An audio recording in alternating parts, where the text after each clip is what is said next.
Pessoal, Marcelo aqui. Além de estarmos todos os dias no YouTube com vocês, você também nos encontra no X, antigo Twitter, e também no Telegram, nos grupos GeopoMRS e Geodiscussões. Obrigado!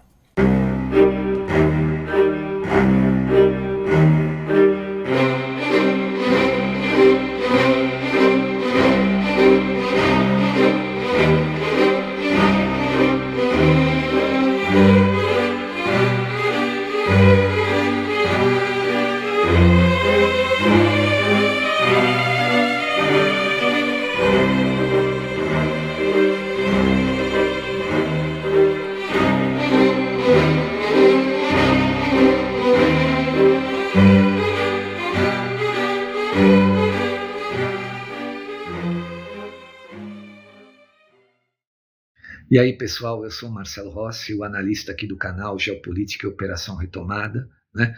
O nosso canal, apesar de receber doações, não tem conteúdo exclusivo para doadores, né? Todo o nosso material é aberto para qualquer pessoa. Portanto, os doadores o fazem por espontaneidade, tá bom? Que isso fique bem claro, não existe conteúdo exclusivo e nem discriminação para não doadores. Todo o nosso conteúdo pode ser acessado por qualquer pessoa.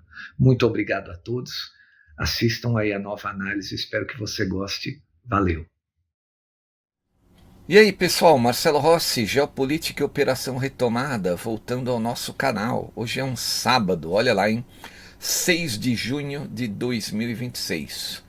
6 de junho é um dia heróico, né? O dia D, quando os aliados entraram na Europa para libertar ela, o continente europeu, né? Libertar a Europa do jugo nazista, né? 82 anos hoje. O dia D é um dia muito especial. Todos que prezam a liberdade, todos que amam a liberdade, têm que, no dia D, fazer uma oração. Eu já fiz a minha aqui, porque foi quantas pessoas perderam a vida ali, né? Principalmente logo que aqueles que entraram pelas praias ali da Normandia. Aquilo, quem quiser aprender um pouco mais, eu sugiro dois filmes, né? O Resgate do Soldado Ryan e depois aquela série Band of Brothers, né? Muito importante que a gente começa a dar valor quando a gente tem a paz, quando a gente tem liberdade, né? Valores que estão querendo ir embora por conta do ímpeto totalitário da esquerda criminosa socialista e dos globalistas, né? A gente não pode deixar isso acontecer. E falando em esquerda criminosa socialista, o Marco Rubio endureceu pesadamente o discurso. Ele já é um cara que tem um discurso duro contra o marxismo, né? Todo mundo sabe que quem acompanha o nosso canal, ele é filho de cubanos, né? Sendo filho de cubano, eles, né, os pais dele saíram de Cuba um pouco antes até da virada lá do regime, né? De 1959 ali, quando o Fidel fez a revolução. Mas obviamente que devem ter ficado parentes dele ali, né? Que tiveram impossibilitados de visitar por conta disso. Então eu imagino o que o Rubio tem dentro dele contra esse regime nefasto cubano que financiou terrorismo, financiou guerrilhas por toda a América Latina. Eu diria para vocês que o regime cubano foi um verdadeiro Lúcifer para toda a América Latina, né? Fidel Castro, a essa altura, deve estar no inferno, queimando a 9.000 graus, né? E o irmão dele, o Raul, em breve vai para uma prisão norte-americana, se Deus quiser, e ele há de querer, porque esse movimento, né, essa revolução espiritual, né, digamos, essa péssima influência que eles transferiram para os jovens da América Latina durante todo esse período, 66 anos, isso, de uma certa maneira, acabou com a cabeça dessas pessoas.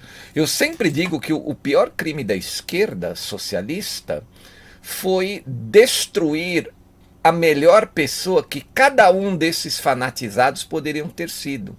Então você pega um fanatizado por essa ideologia nefasta, imagina como ele poderia ser se não tivesse isso. Ele seria uma pessoa melhor, né? O maior crime deles foi transformar a mente das pessoas nessa coisa monstruosa que a gente vê por aí, infelizmente, né? É um, eu lamento quando eu vejo esse tipo de coisa, né? As pessoas, alguns de cabeça branca, que vivem pela ideologia, né? Infelizmente ainda existe. Mas vamos falar do discurso do Rubio. Endureceu pesadamente o discurso. Diz que o governo Trump vai, né, ficar cada vez mais forte contra os regimes marxistas no Ocidente. Óbvio que ele não está falando dos globalistas europeus aqui. Embora a Europa seja incluída aí como Ocidente, né, o estilo de vida, quando ele diz regimes marxistas do Ocidente, ele está se referindo completamente à América Latina, né? E as coisas estão mudando. Eu vi o número 2 dele, ontem até postei lá nos nossos grupos do Telegram, né? Agora me esqueci o nome, eu ando, às vezes esqueço nomes, etc. O número 2 do Marco Rubio estava postando sobre a tentativa, né, de manipulação nas eleições da Colômbia, ameaçando aqueles que tentarem. Porque na Colômbia está lá o Abelardo Espridia, né, escreve Esprila, mas a gente lê Espridia. Ele já tinha sido, né, quase que garfado na pesquisa, porque diziam que ele estava 6 pontos atrás e virou 4 na frente, né? Então 10 pontos queriam levar do cara. E agora esse o número 2, puxa vida, eu esqueci o nome dele. É um cara que comentou muito sobre o Brasil aí também. Quem lembrar, por favor, escreve aí no campo de comentários, né? Diz que os americanos vão ficar de olho. Ou seja, total atenção agora dos Estados Unidos da América e principalmente do Rubio, secretário de Estado, para a nossa América Latina. Então é assim, vem bomba pesada, bomba muito mais pesada para o Brasil, muito maior do que está sendo visto ainda no horizonte, né? Se o establishment aqui está achando ruim tudo que está sendo despejado contra nós aqui, né? Se preparem porque vem coisa muito pior, porque vem aí as delações da Cília Flores, do Nicolás Maduro e do Hugo El Pollo Carvajal.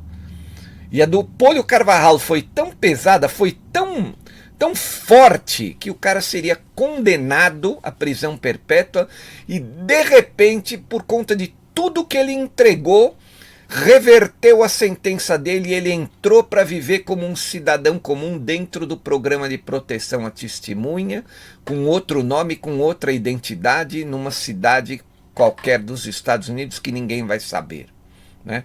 Provavelmente vão fazer alguma plástica nele, vai deixar crescer a barba, vão implantar um cabelo nele, vai viver com outro nome, protegido, né, como testemunha, porque o que ele tem para entregar é muito pesado.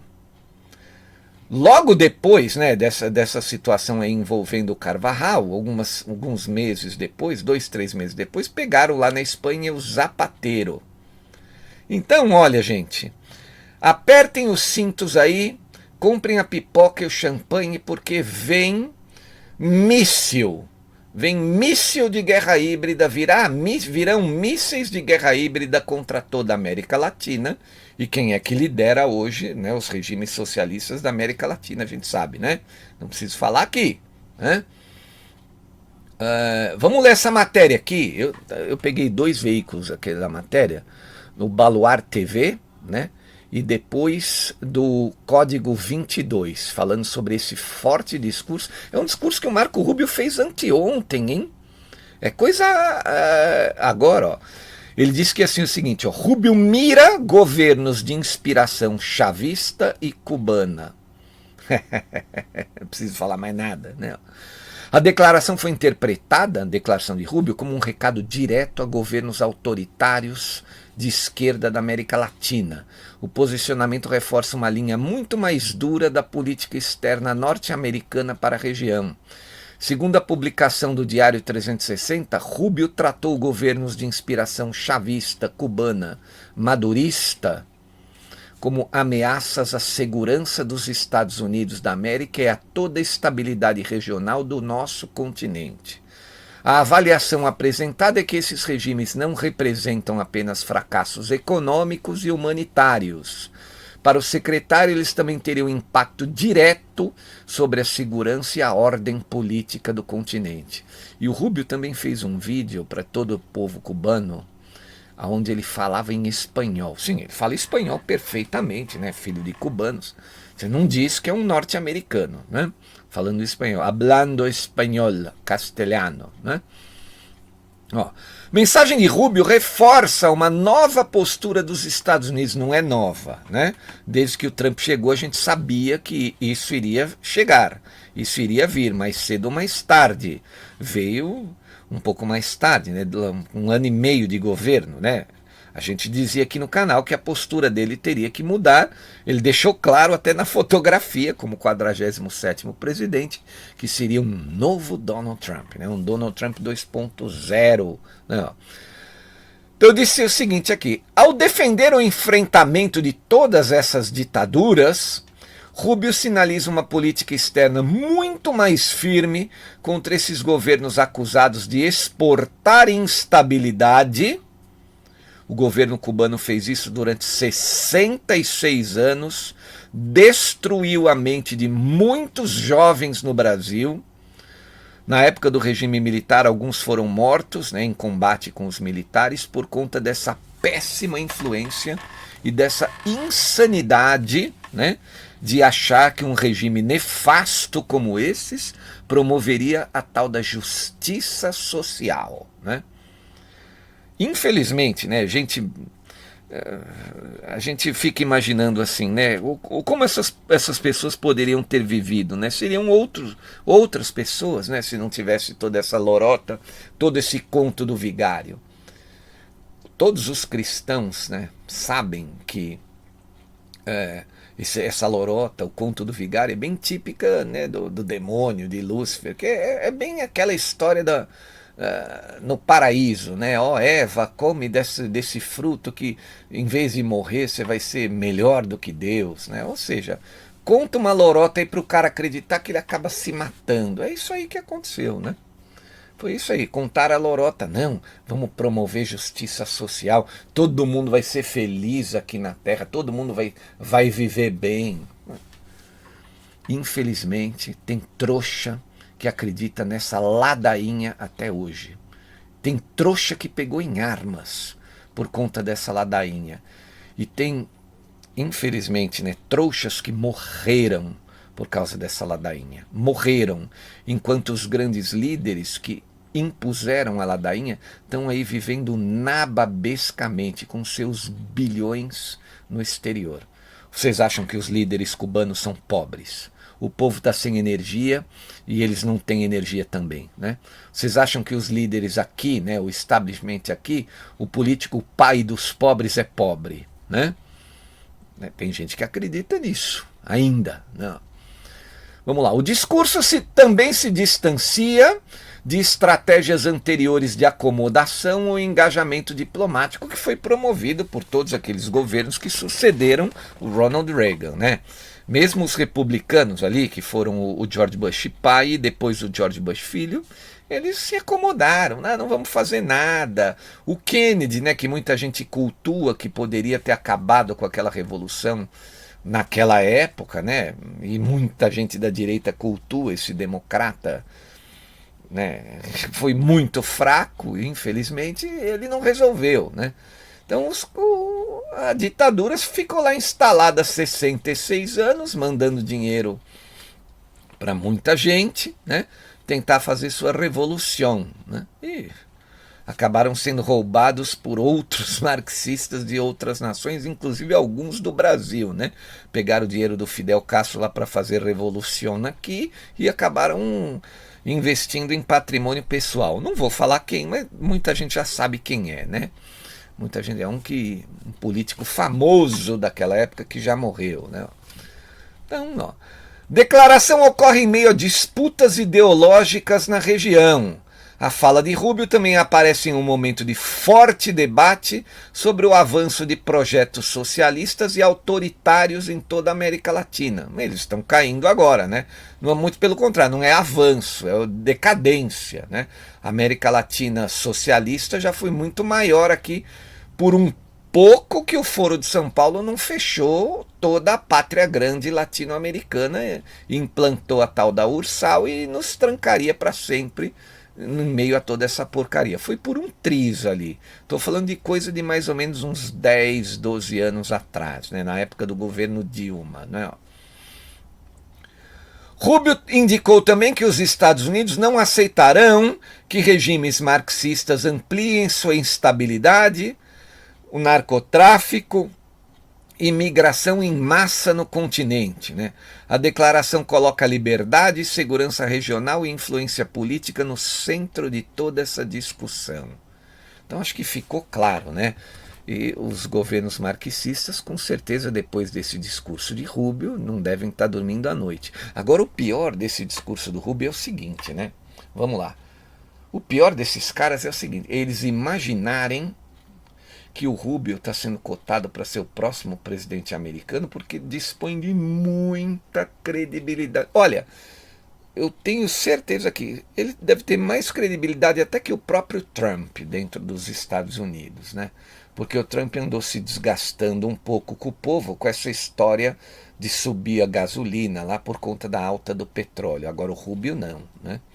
O Rubio é um cara que com certeza ele vai ser indicado para disputar lá em 2028 e só da esquerda imaginar que ele possa vir, né, ficar 4 anos e de repente ser reeleito, ficar 8 anos, é realmente para afundar com o projeto de toda essa gente aqui na América Latina. Ó.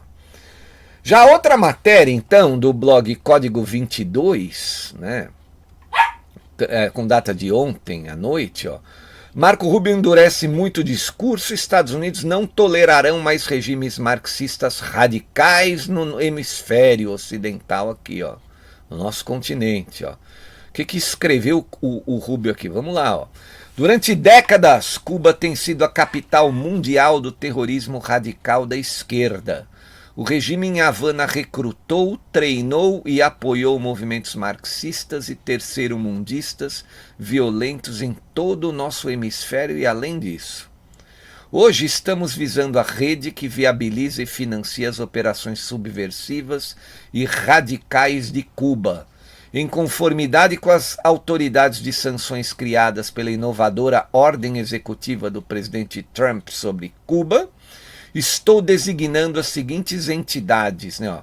Ministério das Forças Armadas Revolucionárias de Cuba, o MINFAR, o Instituto Cubano de Amizade com os Povos, o ICAP, o Amistur Cuba S.A., os Comitês para a Defesa da Revolução, a Minera La Vitória S.A., todas essas entidades estão sendo sancionadas, né? Qualquer pessoa que preste serviços a esses atores sancionados corre o risco de também sofrer sanções. Bancos estrangeiros e outras empresas que prestam serviços a essas entidades devem congelar toda essa relação. O governo Trump não tolerará mais regimes marxistas radicais em nosso hemisfério que buscam ameaçar a segurança nacional dos Estados Unidos e se envolver em operações de influência para exportar sua venenosa e maligna revolução para o nosso país e para o mundo todo. Assinado, então, Marco Rubio, Secretary of State. Então, assim, Rubio não está brincando, né? Está sendo ali, de uma certa maneira, indo na direção que o Donald Trump quer para o continente, né? E vai tocar o projeto. Ó. O recado de Rubio reforça a estratégia da atual administração Trump de aumentar muito a pressão econômica e diplomática sobre Cuba, Venezuela, Nicarágua, Brasil, países frequentemente citados como ameaças à estabilidade regional. Analistas avaliam que o posicionamento integra a política de America First, priorizando o combate à influência de regimes alinhados com adversários globais dos Estados Unidos da América. Essa postura alinha-se com as medidas recentes, como sanções secundárias, que afetam empresas estrangeiras com negócios em Cuba, e o endurecimento contra o conglomerado militar Gaesa, cubano, controlado pelas Forças Armadas Revolucionárias Cubanas. Né? Esses não passam fome e esses aí com certeza têm energia lá, eles têm os seus geradores, não é? Então tá aí, recado dado, Marco Rubio endurece a postura, num momento que a gente está praticamente aí há 4 meses das nossas eleições, aqui conta 3, né? Porque na Copa não vai ocorrer nada, né? Contamos 3 meses, é muito pouco tempo, e a América, né, os Estados Unidos da América, estão dizendo claramente, com todas as letras, com todas as linhas, né, que esse endurecimento significa ser transformado em ações. Ações. O que são essas ações? Soft power, e se preciso for, eu entro aqui na análise, aí já é uma opinião minha, hard power. O que é o hard power? O que ocorreu lá dentro da Venezuela, né? A força Delta, né, a Delta Force, se preparou durante um tempo para extrair o Maduro lá, né? Ficava cantarolando, venham me pegar, cobardes, venham me buscar. Foram, né? Foram buscá-lo, né? Acabaram com 32 agentes cubanos que promoviam a guarda do Maduro ali dentro, do lado ali do Palácio Miraflores, né? A guarda interna e externa. E levaram o Maduro e a Cília Flores, que devem ter aberto muito a boca, e obviamente isso vai ser usado, né, para dar a cobertura da limpeza de todos esses regimes daqui do nosso continente da América Latina, né. Acho que isso ficou bem claro para todo mundo, né? A tempestade agora está sendo direcionada para o Brasil, né? O ano passado começou como uma tempestade de guerra comercial, com todas aquelas tarifas, ela foi se intensificando, né? Foi se intensificando, é parte de todo esse momento de guerra híbrida, né? O que o Trump está fazendo, né? Que a gente chama de grande tempestade agora, está radicalizando para, de uma certa maneira, desconstruir tudo que os globalistas fizeram nas últimas décadas, né? Então ele tem 4 anos para fazer todo esse trabalho de desconstrução de toda essa, olha só que expressão, né? Desconstrução de toda destruição mental globalista. Que missão que tem o Donald Trump, né? Não só a destruição mental, né? Mas a destruição também econômica que eles promoveram aqui no nosso continente. Só que essa vai demorar um pouco, e a destruição mental, infelizmente algumas pessoas, eu sempre falo, alguns até de cabelo branco, vão morrer acreditando nessa fantasia, né? Vão morrer acreditando nesse Papai Noel ridículo, né? Que eles cultuam, que é o tal do Karl Marx, um vagabundo, né? Que escreveu um amontoado de besteiras, foi financiado por um milionário, o tal de Friedrich Engels, né? Alcançou uma certa notoriedade por causa desse financiamento e destruiu a mente de muitos aí ao redor do planeta azul aqui, do nosso planeta Terra, e principalmente na nossa América Latina aqui. As coisas vão mudar, tenhamos fé, é tudo aquilo que eu digo, quem viver verá. Então muito obrigado a todos, por favor colaborem com esse canal, seguem o número do Pix, né, o código QR, a conta no Bradesco, ajudem esse canal, por favor, né? A gente tem uma equipe aqui que trabalha todos os dias, não tem sábado, não tem domingo, não tem feriado. Pensem nisso, né? Toda a nossa dedicação, ajudem a gente com qualquer valor, gente. Por favor, não deixem que a gente morra com esse trabalho na praia. Ainda falta muita gente para ser esclarecida. A gente vai passar um período aí bem difícil, que é o período pré-eleitoral. Então, por favor, colabore aí com esse nosso trabalho, tá bom? Um grande abraço a todos, muito obrigado, um excelente final de semana, eu volto amanhã. Valeu, pessoal, tchau! Marcelo Rossi aqui, muito obrigado por assistir a nossa análise até o fim. Espero que você tenha gostado, e se gostou, por favor, compartilhe. Obrigado, valeu, até mais.